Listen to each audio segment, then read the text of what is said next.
Any questions? He said about the Shabbat elevators. Yes. Then I had about the gold. I like leniencies a lot. Ken. What about the leniencies? Okay, so as far as Shabbat elevator, even though technically, based on halakha, it's not doing it for you. If it's a Shabbat elevator that goes up and stops on every single floor, based on the basics, it's permitted. But based on the major poskim, for example, Rabbi Ovadia says le'ra'ui. It's not something you should do, simply because. Rabbi Ovadia said it's not a good thing to do. It's not a good thing to do unless you are sick, disabled. If you're 20-something years old, little puppy like you're not allowed to do it under any condition. And if your friend lives on the 30th floor, go somewhere else. Simply because it creates a lot of other issues. It creates marita ayin, meaning other people that are either not religious or goyim look at you. They have no idea what a Shabbat elevator is. They see a guy with a kippah going in an elevator on Shabbat. It's chilul Hashem. So even if there's a 1% chance, 1%, a half a percent, a percent of a percent of a percent chance of chilul Hashem as a result of you going into an elevator, you absolutely should never dare go into an elevator. Absolutely not. So it's even called a now for an elevator that's not just a regular type of elevator. Absolutely. Elevator that's not elevator Shabbat, you have no right to be in there at all. Let's say get off on his floor. He does it for himself. I understand what you're saying. You do that. Certain rabbis do that for people that are brand new to Shabbat, brand new to Judaism, brand new to God. They just discovered they're not a cow. They realize that they have to keep Shabbat. Okay, you tell him, yeah, whatever. Go in the elevator, just don't press the button. You make him feel good, or at least he's doing something. Because he just realized he's not a monkey. Fine, him you did. A guy like you keep Shabbat for a few years already? Absolutely not. Absolutely not. Absolutely not. Which word of absolutely not do you want me to explain? The absolutely part or the not? Absolutely not. Not allowed to go in there. It's again, like I said, aside from the chilul Shabbat potential, aside from a lot of other issues, the biggest issue you should be worried about, it's more than enough, is chilul Hashem. Because chilul Hashem, you must suffer for it. The only way to do teshuvah for chilul Hashem is suffering. Like it says in Megillat Echa, the book of Lamentations. The prophet Jeremiah starts the book, chapter 3. He says, I know suffering. I know suffering. Why? He saw the Bet HaMikdash. Now, I didn't see the Bet HaMikdash get destroyed, so I don't know that kind of suffering, but I know suffering for about 7 years. You don't want suffering for 7 days. You don't want suffering for 7 minutes. You understand? Don't violate Hashem's name. Don't desecrate His name. Simple as it gets. If you don't have a kippah on your head, then you get a kippah. If you don't have a kippah, I'll give you a kippah. I'm saying when I go in the elevator, I put it in my pocket before I go. Oh, God's not in the elevator? No, so I shouldn't make chilul Hashem. Why? People don't know you're Jewish? No. Then why are you going there? Because basically my neighbors I'm going to know I'm Jewish. Your neighbors know you're Jewish. So somebody else in the building is also Jewish. Yeah, but they do the same thing. They also go up until I go in. Oh, so one guy is justifying the other guy. Next thing you know, you have Sodom and Gomorrah. So, now, when is it appropriate to have leniencies? When is it to be strict like I'm being with you right now? Right? We kind of answered it. I'll answer it, I'll give you more detail. There's no special level of kedusha to be a machmir. As a matter of fact, yesh yoter shevach letaer militameh. There is more significance if someone that's a posek, if he works really, really hard to look at all of the poskim, look at all of the sfarim, look at all the books, all of different cases, all the different things, it's much more honorable that he worked really, really hard to find a true heter, a true leniency, than someone who says, not allowed. He's much bigger. This is one of the things that made Rabbi Ovadia, Zecher Tzadik V'Kadosh Livracha, such a giant. Because he, while going through all of the poskim over the last 1,000+ years, looking at the small sfarim, the big sfarim, The little new students that were some of his students that were just little avrichim, 25 years old, he would even review their book. He didn't discount anyone's answer. He would look at the books. He wouldn't put a smacha, just a digital thing. He'd actually read the book. And he'd say, oh, no, I think you're mistaken here. Oh, this is good. Oh, chazakuboch. Oh, this is a good opinion. He would review all the books. If he's looking at a certain halakha of Shabbat, Rabbi Ovadia would actually look at everyone's opinion, including the little 22-year-old little puppy. He wrote a book. I want to see it. Not just the Rambam, not Rabbi Akiva, not Shulchan Aruch only. Everything. Even the little guy. And some of these people built their names because Rabbi Ovadia read my book. So he'd look at everyone. Why? To find a leniency. Not to make strict. To make strict, anybody can do. Any idiot can be strict. Don't allow loud, not loud, not loud, not loud. Nothing's allowed. Stay in the house, don't even breathe. Why are you breathing? You're breathing. You're bechalet. Yep. No. Saying not allowed, anybody can do. Any ignoramus can say not allowed. That's not Kedusha. That's not Torah. That's not Torah even. Saying not allowed, not allowed, not allowed, anybody can do that. But what's the difference between what I just said to you and what some other people say everything's allowed? Torah. Staying honest to Torah. Staying honest to honoring Hashem Yitbarach. What Rabbi Ovadia did, what all the tzaddikim did, and what they do, is despite looking at every possible leniency that they can possibly find, they stay true to the Torah. They do not bend the law. They don't change the law for you, for your convenience, because you're a big donator, because you're a small donator, because you're a pretty woman, because you're an ugly guy, because, I don't know, you have a tail coming out, because you have a toothache. It doesn't make a difference. Torah is Torah. Allowed, not allowed, but we'll fight. I'll try to find you a leniency. But there's no leniency for Chilul Hashem. There's no leniency for Chilul Hashem. Gemara Masechet Sanhedrin says, in a place where there's Chilul Hashem, there's desecration of Hashem Yitbarach, even the honor of the rabbi doesn't matter. Even the honor of the rabbi doesn't make a difference. If there's Chilul Hashem, he's not a rabbi. You understand? So staying about leniencies and permission, it's higher to find a leniency. It's greater to find a leniency as long as you stay true to Torah. The problem today is that every guy that goes to yeshiva for 10 years, read a few books, finished a few masechtot, remembers a couple of pages by heart, thinks he's a posek. Every little guy thinks he's a posek. There's one imbecile in Arizona, every other day. The guy didn't even go to yeshiva bichlal, but he thinks he's a posek. He goes sit. When we had the whole argument with the Goldberg and the BRS thing, when he wanted to bring a missionary, Christian missionary to their shul, he writes on his page, no, my psak, he's a posek now. He doesn't even know how to read Hebrew, but he's a posek now. He was a posek. He doesn't know how to read. He doesn't know how to read Hebrew. Mamash, he doesn't know how to read Hebrew. That doesn't necessarily make him a bad guy. Just he doesn't know how to read Hebrew. But he's a posek. Now, I think in Judaism, you want to be a posek, at the very least, you have to know how to read Hebrew. Least. Now, I'm not saying I'm some big scholar, but I'm not a posek.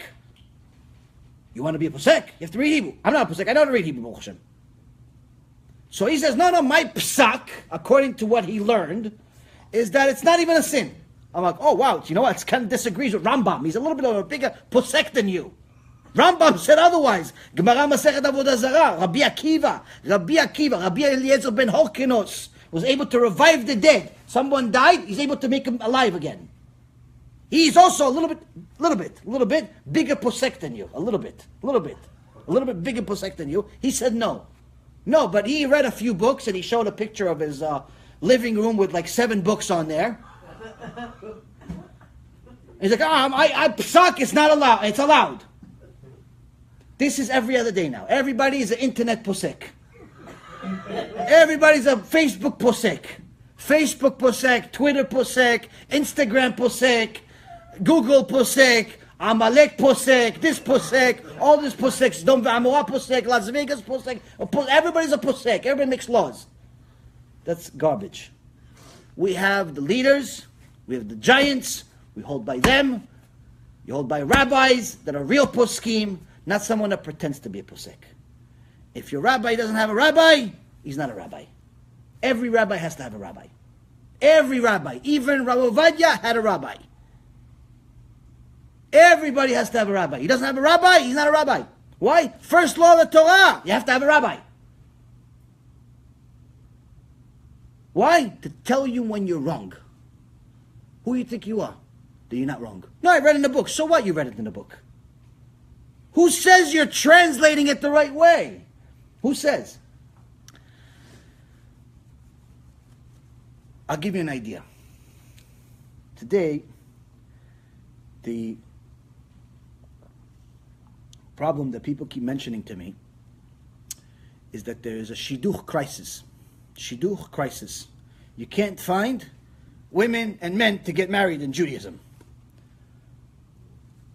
I'm saying it's a big lie. It's a complete 100% lie. There's no such thing as a Shidduch crisis. There's a Mussar crisis. Men and women you have. Men and women that know how to behave, we don't have. Men and women with good midot, we don't have. Some women, yes. Some men, yes. But to get, nothing. Mussar crisis, we have. Mussar crisis, for sure we have. I see it every day. I see religious people act worse than Amalek. I see non-religious people act like the little sheep. What's going on here? You try to make shidduchim once in a while. The guy's like, no, he's a Baal Teshuvah. So why is a Baal Teshuvah? No, but I'm from birth. I'm religious from birth. Okay, so, and your point is, oh, I don't know. Why, it's a different Torah if you're from birth? You read what it says in the Rambam. You read what it says in the Gemara. It says someone that did teshuvah is considered higher than you. He's higher than you. He's not lower than you. Higher. Someone that did real teshuvah, not somebody just started keeping Shabbat but still eats non-kosher every day. Someone did real teshuvah, serious teshuvah, left everything that was material and got glued to HaShem Yitbarach. Left garbage and got to the gold. Did teshuvah, he's better than you. In Shamayim, he's much better than you. What are you saying? Oh, is it a downfall for him to be? Baal teshuvah, alvay alecha you do Baal teshuvah. You should do teshuvah for thinking that. But you have this discrimination within the religious world. They look at Baalei Teshuvah or converts like they're deformed, like they're Baalei Mum. Like they're Korban that has a missing leg or something. On the other hand, you have certain people that do teshuvah, but only partly do teshuvah. What do they do teshuvah? They do teshuvah for Shabbat, for kosher. Maybe they go to minyan here and there, but they want to hug their girlfriend and kiss, and maybe even a little bit of intimacy before the wedding. That's not teshuvah, my friend. You're still secular, you just keep Shabbat. So what's the difference? What's the common denominator? The common denominator is that no one is teaching people how to behave. No one is teaching people how to act like a Jew, according to the Torah.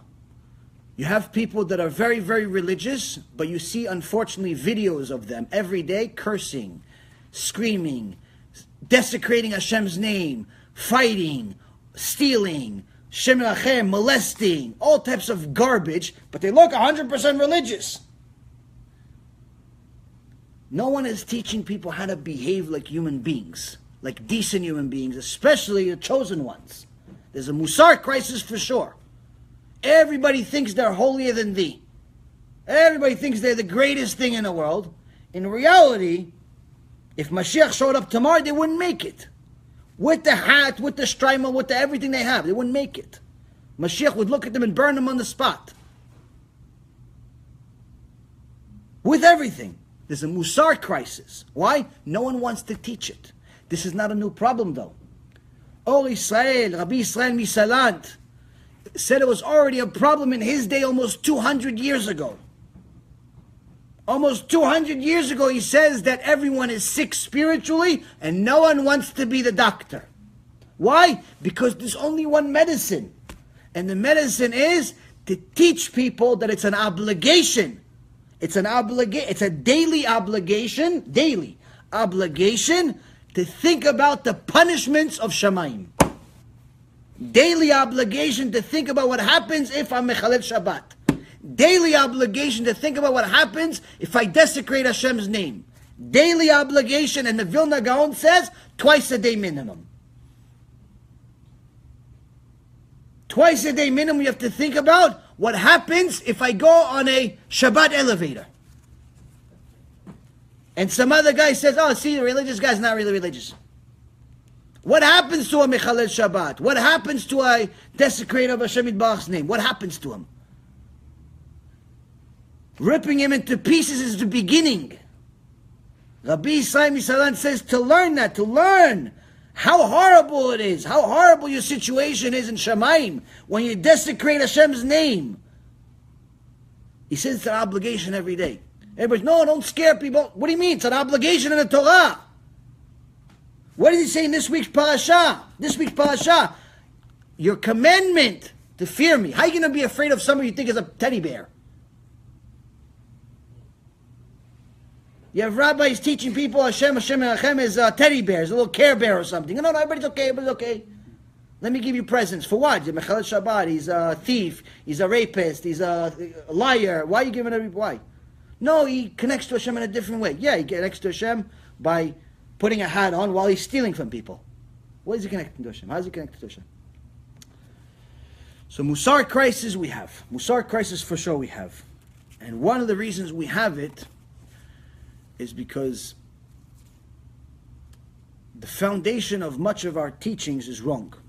So one of the examples I can give you, and we'll finish off with this point, is that today there's something that Hashem did for us as a chesed. He did us a chesed, he did us a favor. And he gave us such an easy way to learn Torah that for anyone who doesn't learn Torah, it's mamash will be a special punishment. I don't even know if Gehinnom would be enough for them for not learning Torah because of how easy it is to learn Torah today. So easy to learn Torah. You want books?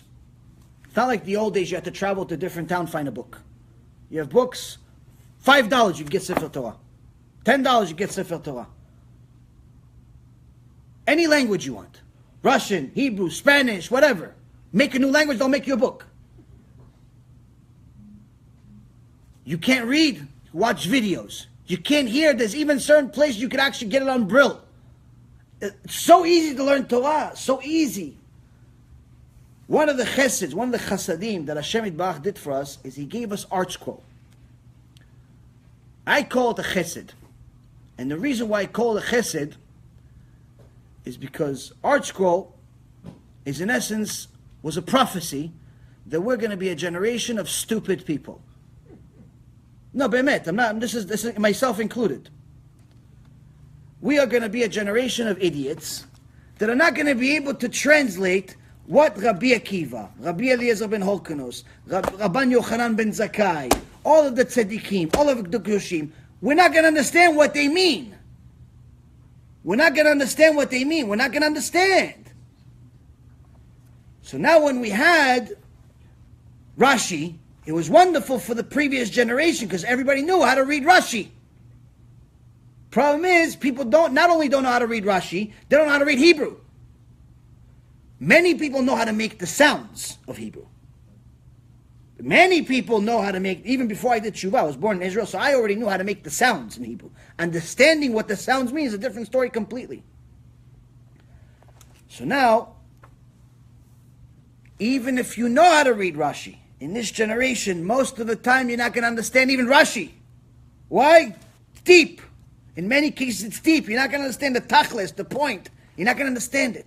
So what Art Scroll did, for anyone who studies Art Scroll properly, not just reading the top and that's it, reading every single word on the page, the bottom, the top, the little footnotes, the small print, the side print, everything on the page. Takes you 6 hours, let it take 6 hours. When I first started learning Gemara, it took me 6 hours per page. 6 hours per page. I wanted to kill myself. I used to be considered a scholar in the secular world, and now 6 hours for a little page. You know how many books I read in my life? 6 hours for one page? I'm like, I could build a company in 6 hours. So I started looking, 6 hours page. Eating myself up, my brain is boiling, I have smoke coming out of my eyes and my ears. Finally I finished a page, I feel like I gave birth. But art school made it easy. Why? Because by the time I finished, I knew what was going on. I knew what was going on. Basically, I knew what was going on. I got to the conclusion. Why? They told me what the conclusion is. I got to the conclusion. And then from the conclusion, you build other things. You build on it. The more you learn Gemara, you finish 1 Masechet, 2 Masechet, 3 Masechet, 4 Masechet, 5 Masechet. You finish the Shas. You get a basic understanding of knowledge. You finish it again. Got more understanding. You can learn this 1,000 times and you can still learn more new things. 1,000 times. You're still going to learn new things. Problem is that without art scroll, we leave ourselves very vulnerable. In a way that people just read the basics and they're forced to come up with their own conclusions. Now, if you're learning in a yeshiva and you have a Rav that's a Talmid Chacham that has finished the Shas several times, knows what's going on, knows this specific Gemara, has gone over it with his Rav, he knows what's going on. The Talmidim Chachamim, not some guy just started learning 6 months ago. Someone serious is your teacher. It's overseeing you and double checking the conclusion that you arrived to by using your own intellect. You have somebody like that, don't use art scroll. Don't use art scroll. Why? Because you have somebody overseeing. You don't need art scroll.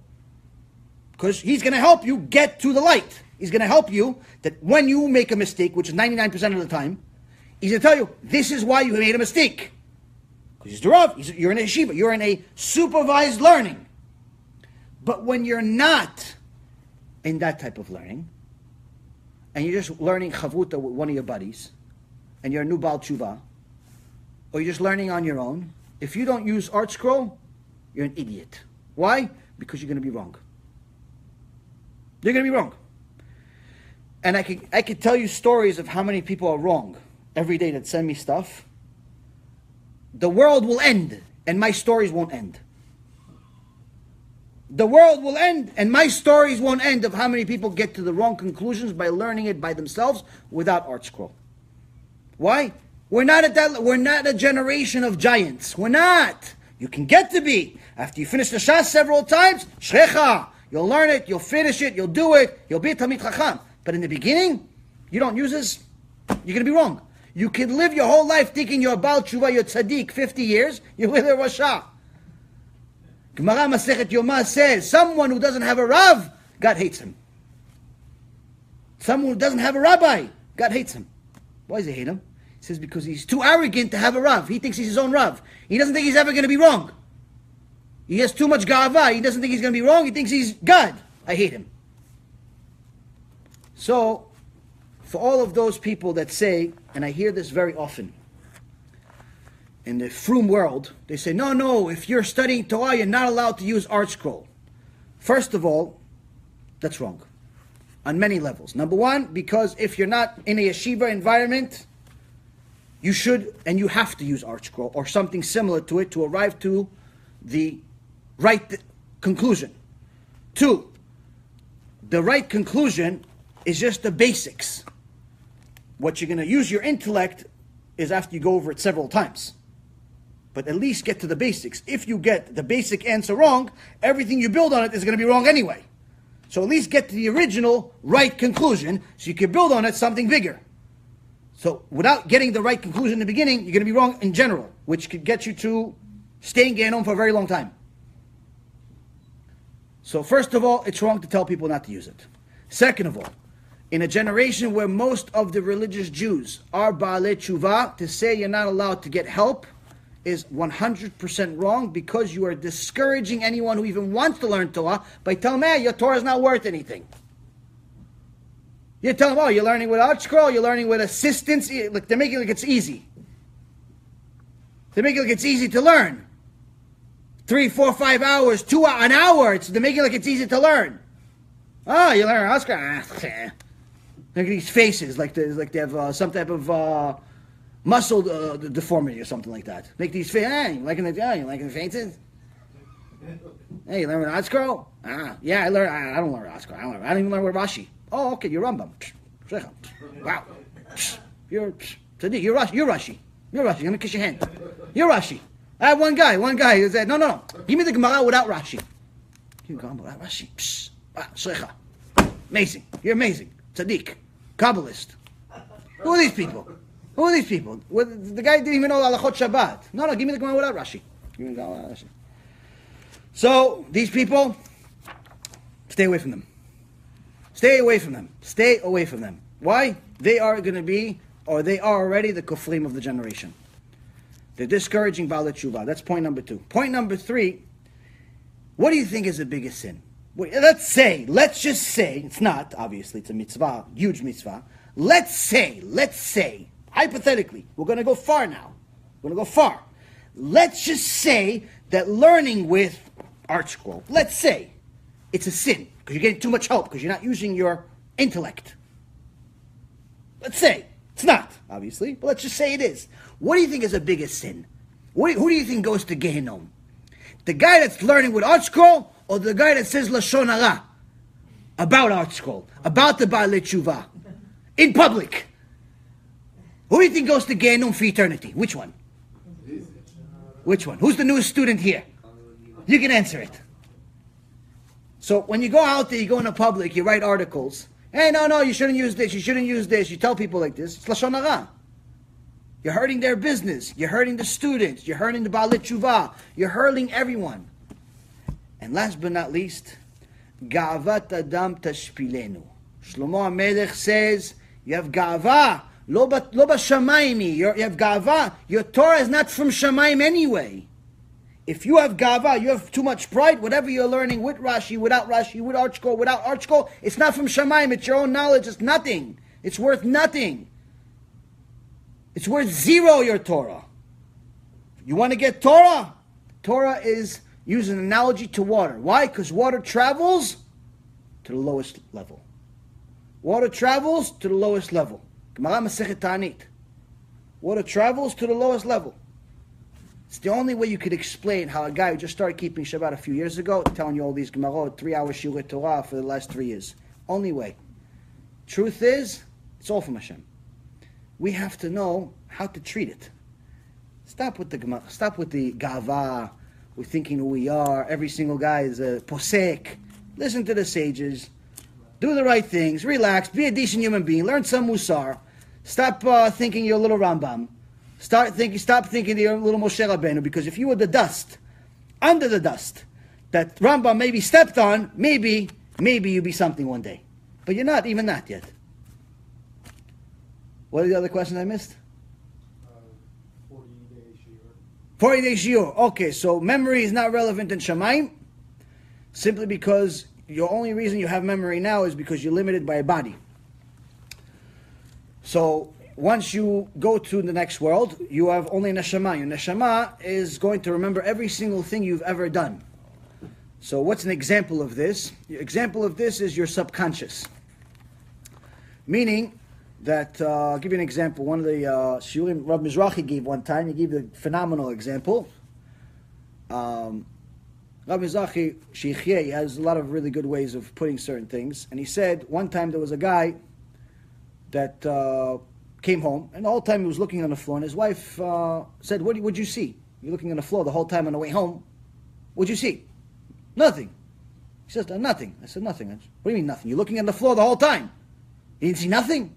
No, I'm just looking into emptiness. Nothing. I said, okay. Sometime later, an hour, 2 hours later, she says, honey, do you have a nail?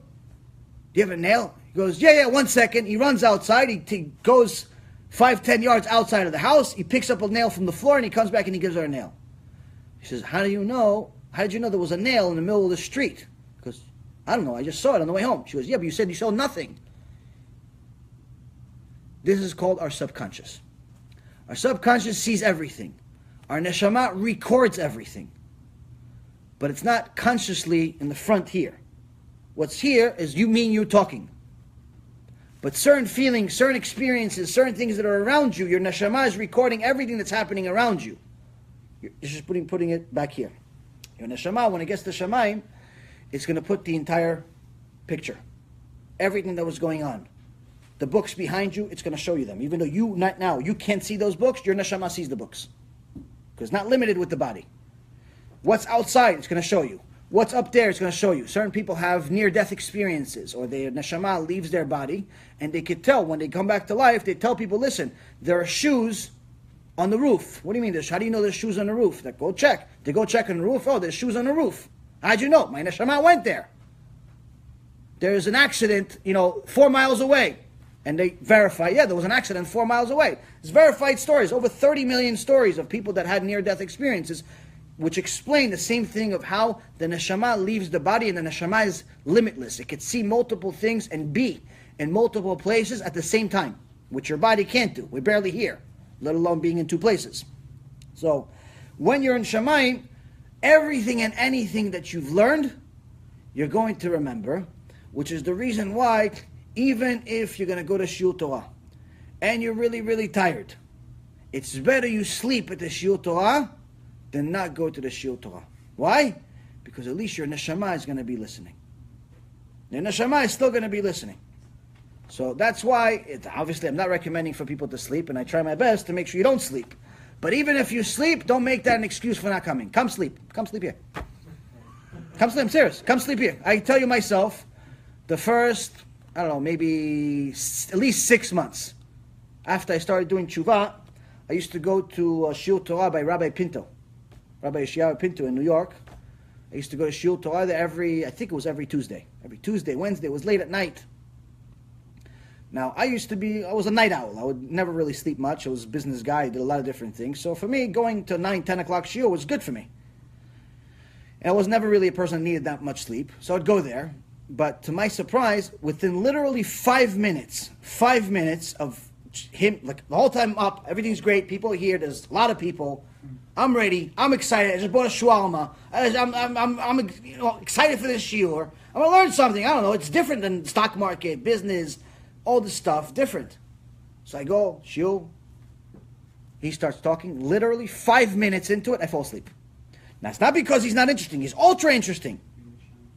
Ultra interesting, phenomenal, amazing. I used to listen to CDs, great, amazing. 5 minutes, fell asleep. Why?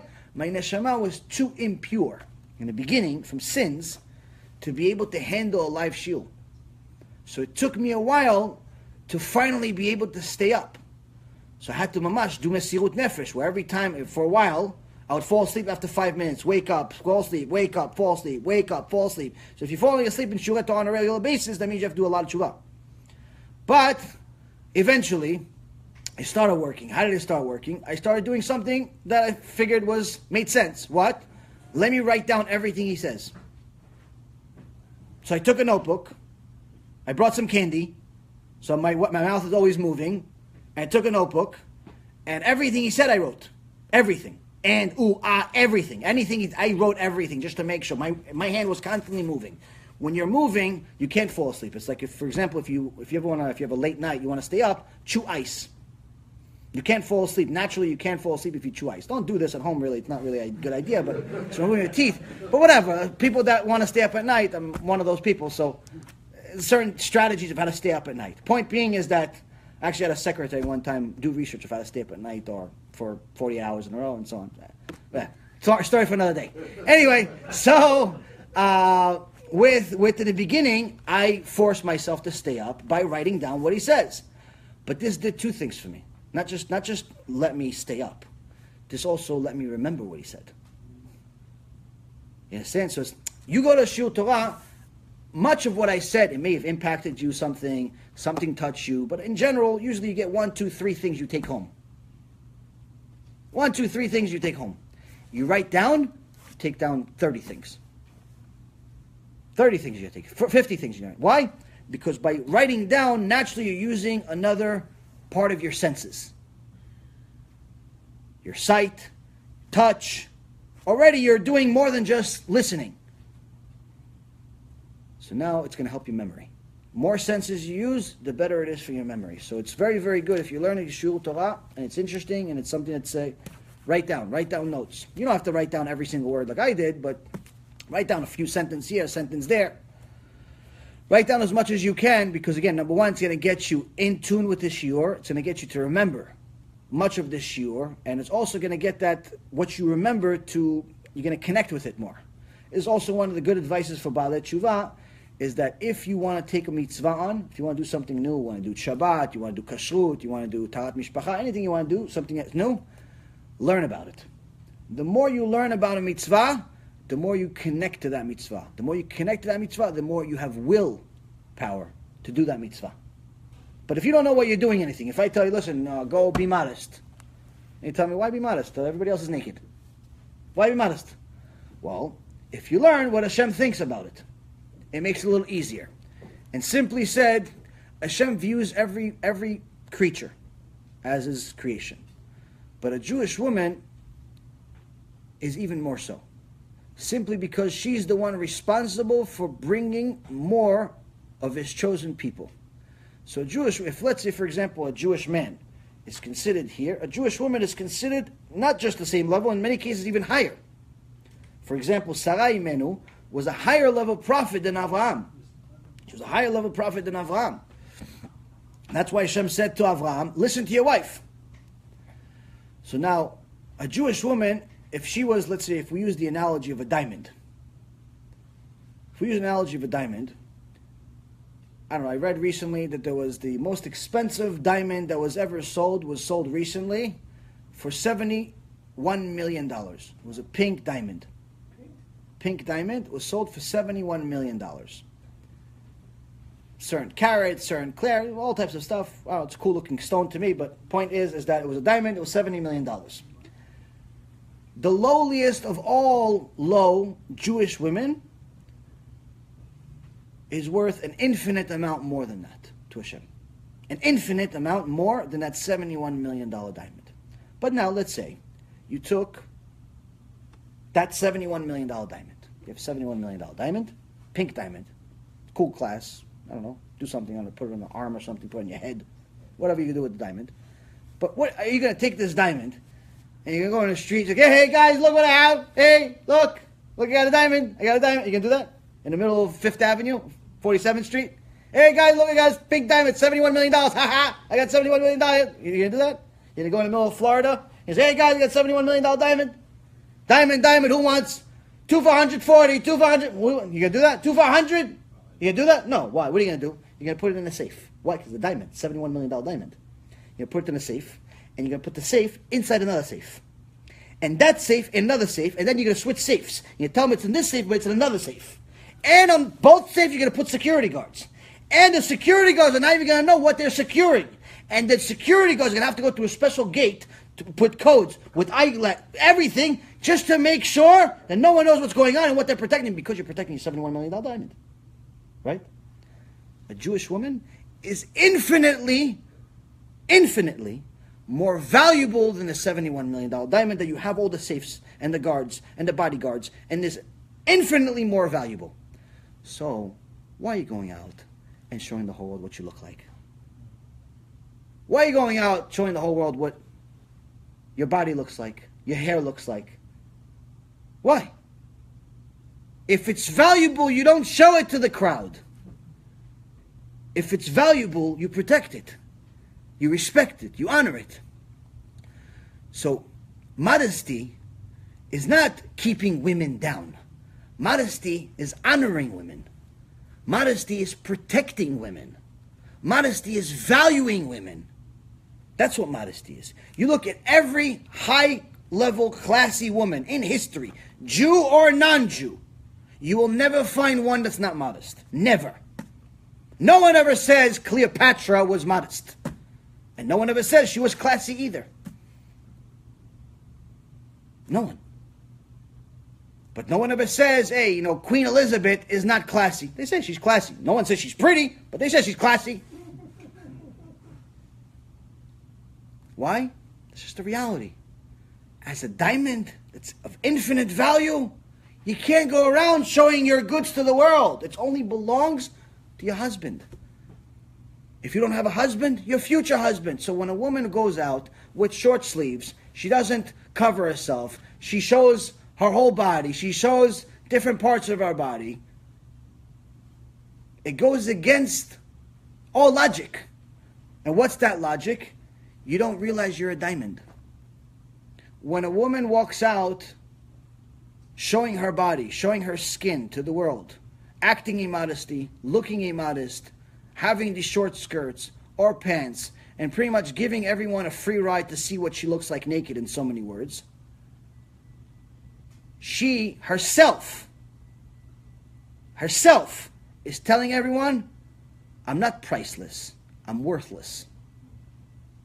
Instead of being what HaShem says, you're priceless. You're priceless. I want to protect you. I want to honor you. I want to make sure no one sees other than your husband. That's allowed. He only has permission to see you because he signed a contract. Because he's going to follow the Torah. He's allowed to see you because he signed a contract. It's the only reason he's allowed to see it, and it's only if you want it.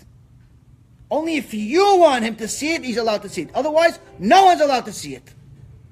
But to go show it to the world for free, you took yourself from being priceless to worthless. You don't go around taking a $71 million pink diamond and throwing it in the air like a baseball, saying, hey, look what I have. So why are you taking your body and showing it to the whole world? Our secular mindset can never get to that logic. Why? Because you have a Satan in the way. Satan tells you the less clothes you have, the prettier you are, even if you're 690 pounds. This is the logical mind. This is the logical Satan mind that's fooling you to believe everything the opposite of what you're supposed to. They say that Judaism and the Torah is against women.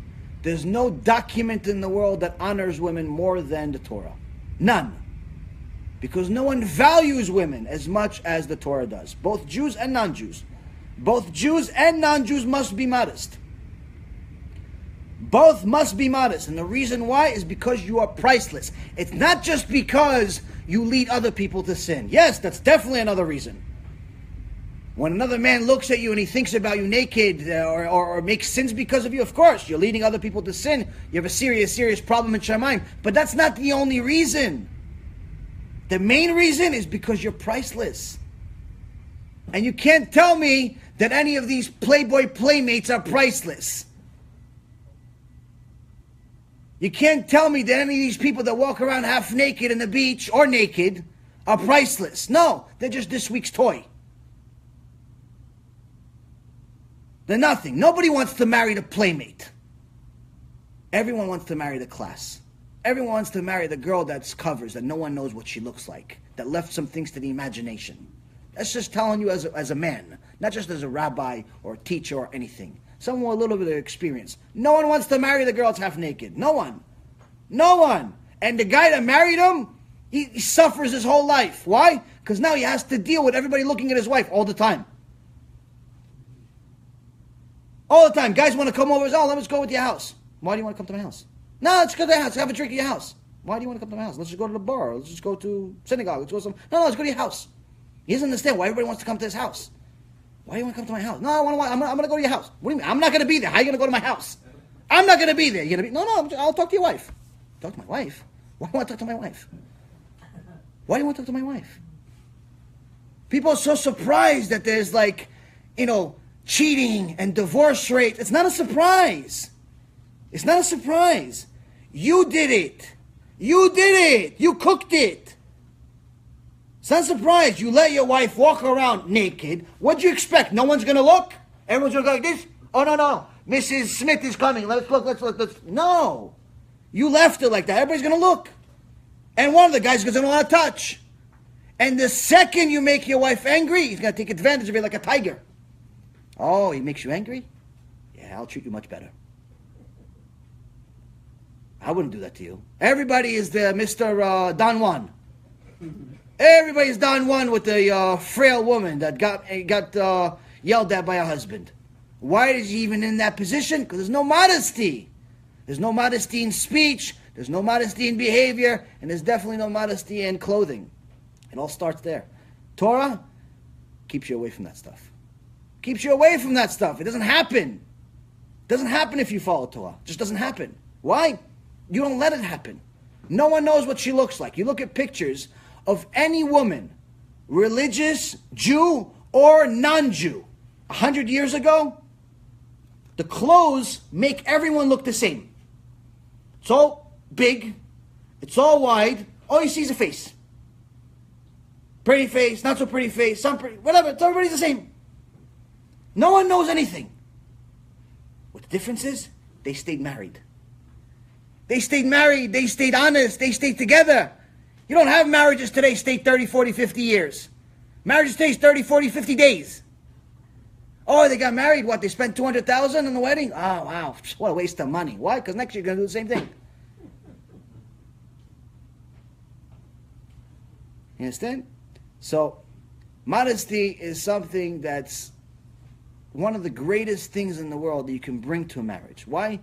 A woman, number one, reminds herself that she is priceless every day. If she's doing it for the right reason, she reminds herself that she's priceless. That already builds her confidence.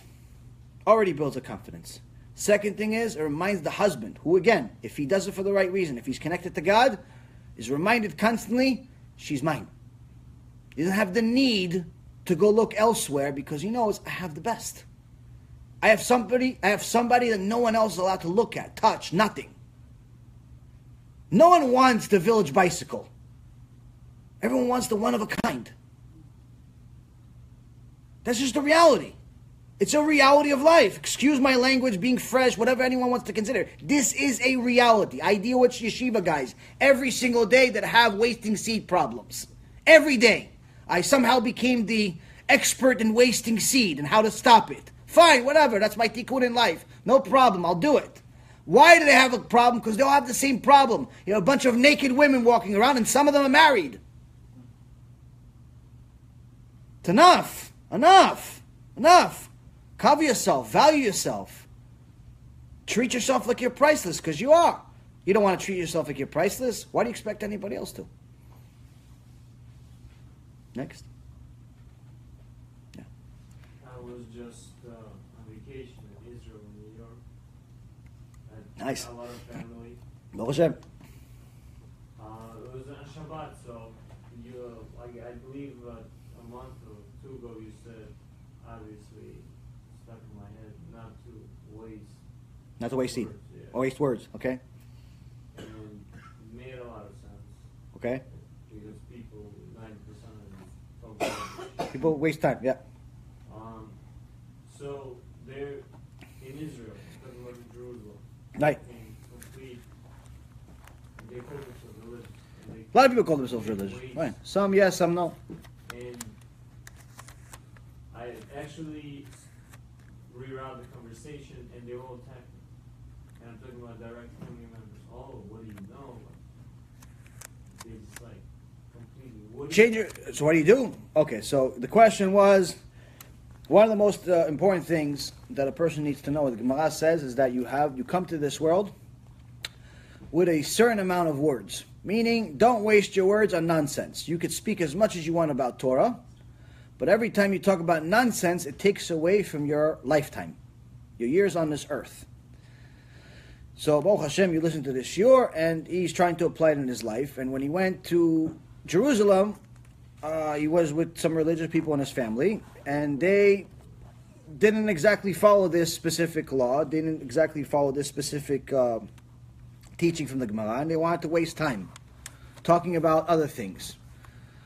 So, number one, I would say, is continue doing what you're doing and disregard the world around you.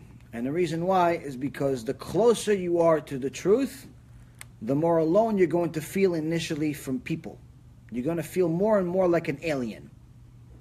Seriously, I'm telling you from experience, you're going to feel more, the closer you are to God, the more different you're going to be from most of mankind. And the simple fact is that most of mankind is not trying or even interested in trying to do teshuvah because they don't know how good it is. People think that doing teshuvah, serious teshuvah, is a bad thing, or is difficult, or is impossible, or is too much of a sacrifice.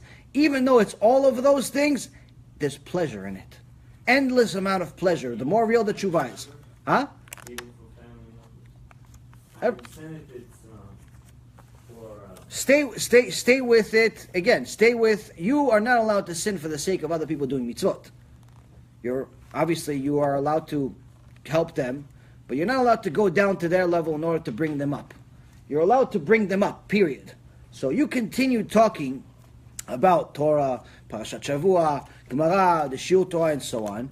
If you see that you've hit a crowd, tough crowd, like you're saying, where they attacked you, don't answer, just don't talk. Just sit there quietly. That's it. You don't have to talk. Simple as again. I mean, yeah, listen, you can engage certain conversations where Bezrat Hashem, the more you learn, the more you're going to be able to connect certain parts. So for example, anything that you want to talk about, we can connect to Torah. Anything. Cars, houses, money, women, whatever you want to talk about, you can connect to, about women, it actually says, oh, and this one, you can connect things so you can actually use their conversation as a pedestal to connect to Torah. The more you learn, the more you're going to be able to do that. So that's one. Second thing is, if you see a crowd that just pretty much doesn't want to hear it, religious or not religious is irrelevant, you can just sit quiet. Sit quiet for a little while. And anyway, most people that are quiet look smarter. That makes you look smarter anyway. You can sit quiet. It becomes less and less enjoyable because you have less and less in common with people. But under no condition are you allowed to just sit there and start talking to them about baseball, basketball for the rest, for hours and hours of time. It's just a waste of life. But for direct family members? Anyone. It could be anyone. It could be Moshe Rabbeinu. It doesn't make a difference. The point is that you have to be able to bring them up. You're not going to bring them up by talking about baseball. There are rabbis out there that try to bring their crowd up by going down. And there's, I think, more than many rabbis that go and play basketball with their students, go to baseball games with their students, sometimes even go to clubs with their students, or beer, and befriend their students. It doesn't work. It doesn't work. Why? Once you become one of the boys, no one's going to listen to you as an authority figure. No one's going to listen to anything you say. You just become one of the boys. It's the same thing as being a boss in a company. Once you befriend your employees, they're not going to actually look at you as the boss. They're going to look at you, the guy that owns the company, but he's my boy. He's my guy. He's my friend. They're not going to respect you. So if you go down to their level, you're never going to be able to bring them up. You could only bring them up by showing them that where you are is where they should be, where they want to be. By showing them that you have pleasure out of what you're doing, and you care less about whatever it is that they're so interested in because you're more interested in other things. And again, it's not necessarily going to jive with every single person you're around. Some people you're going to disconnect from because they're just so far away from the truth that they're not even interested in changing anywhere near it. Some people, on the other hand, you're going to connect to deeper. You're going to say, okay, listen, you know what? What does this Moshe Rabbeinu say anyway? What did you learn? What's this? Other people, it's going to be neutral. But in general, the more you get closer to Hashem, initially, the more like an alien you're going to feel. You're going to feel different. You're going to feel different from everybody else, and that's a good feeling. It's a healthy feeling because it means you're going in the right direction. I'm not saying that it's good to separate from people. What I am saying is that it's good that you are different. Why? Because, as it says, the prophets, most people are not going to be happy when the Mashiach comes. Just the reality. Most people are not going to be happy when he comes. And the reason why is because most people are still in limbo. They have no idea what's going on. Also, the topic came driving on Shabbat. Yeah. You kind of answered. They said, well, back then they had no cars, and for me to walk, it's more work, so it defeats the whole purpose. Right. So that's the thing. So there's different types of people. There's people that are looking for the truth, and there are people that are looking to create a new truth. Someone that's looking to create a new truth, someone that's looking to create excuses, there's nothing you can do for them. Because no matter what you say, even if a bat call comes from Shamayim says, don't drive on Shabbat, they're going to say, no, that's probably the neighbor. Like, they're going to create a new excuse for anything you say. So, somebody like that, that's, you have to find out, and you're going to be able to get better and better at this over time. You're going to see who's looking for an answer and who's looking for a excuse. Now, the Mishnah says, Abali Ta'el, a balita, someone that comes to become purified, they give him a hand. Maspikim beyado, they give him a hand. Someone who wants to be purified, someone wants to keep Shabbat, Hashem is going to help him with, when he learns halachot Shabbat, he's going to help him learn it faster. He's going to help him make it clearer to him. Someone wants to stop wasting seed, he's going to help him by doing different things, so he's not going to give him as many tests, and so on. Why? Because he's trying to purify himself. But they say, Abali tameh, potchim lo. Someone who tries to become impurified, someone who's looking for excuses, it says they open a door for him. So why is it open a door for him? Why does it open a door? Why doesn't it say if he tries to become pure, they give him a hand? If he tries to become impure, tameh, they give him a hand. Either way, they give him a hand. Because Gemara says Hashem helps you. And in Tehillim it says Hashem helps you regardless of what decision you make. You want to be a Rasha, He helps you be a Rasha. You want to be tzaddik, He helps you be a tzaddik. Whatever you say, He's going to help you. But here this Mishnah takes it a different way. It says, you want to be tzaddik, they give you a hand. You want to be Rasha, they open a door for you. Why? You want to be tzaddik, I'll give you a hand to help you, lift you up. Lift you up. You want to be Rasha, I'll open a door, don't let it hit you in the behind. I don't want to see you. I don't want to see you. Want to be tameh? Stay away from me. Go away. Go. Don't stick me. Don't infect me. Don't try to take me with you. Get out. Why? I'm working really hard on being pure. I'm working really hard on trying to be a kosher Jew. Don't try to take me down with you. Whatever. You want to do what you got to do. You want to go with a goya. You want to mechalel Shabbat. You want to make new laws. Do what you got to do. Don't infect me. Leave me alone. Leave me out. So this Mishnah already knew about all these people. Unfortunately, they've always been around. They're called Erev Rav or just Kofrim in general. Also, last question. So, one of them actually, I guess, caught on to what I was saying, what I was trying to say. Mm-hmm. She's saying Judaism and in Israel. Out of all It's sometimes it's even more difficult to be Jewish in Israel than it is here. Yeah, but it's to think the father and the mother is religious and in Jerusalem. Right. The daughter entered. Okay. Which I find completely appalling. But anyways, it's anti-religion. So the father just sits quiet, shaking his head. I mean, he doesn't know what to say. So I find your lectures and Mizrahi's lectures answering every question she had and showing it to her at her Shabbat. Right. Doesn't get to me. I'm like, it says in plain English, Hebrew. Yeah. Maybe it doesn't get to you. So I explained, no, doesn't get to me. Well, you okay? No, doesn't get to me. But it hurts that it's family members. Like I have family members. I have family members that are still far away. I feel you. I feel you. Trust me, I feel you. I understand. It's hard.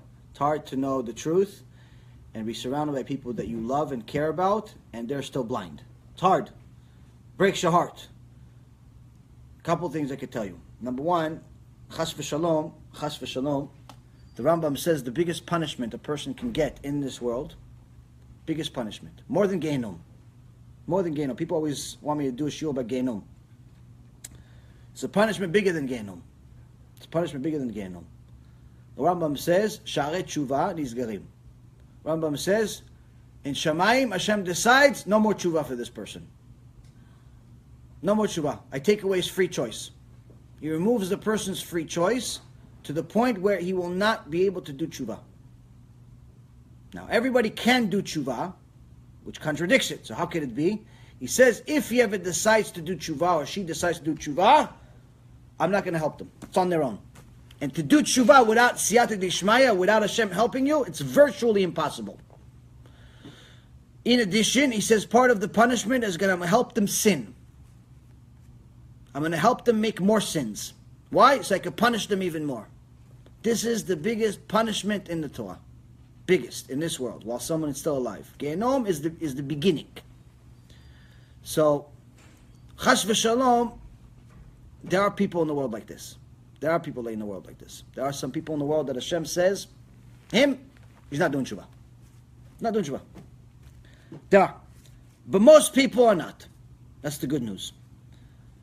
But how do we get them back? How do we get them to see clearly? The only strategy that I know for sure, guaranteed to work, is by getting Hashem's help. How do you get Hashem's help? By going on His VIP list.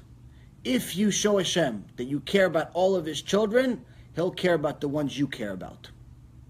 If you show Hashem that I care about you, so therefore I care about your children, and all of them, ta'aseh et retzono keretzoncha, make His will into your will, He says, oh, you know what? Your will is also my will now.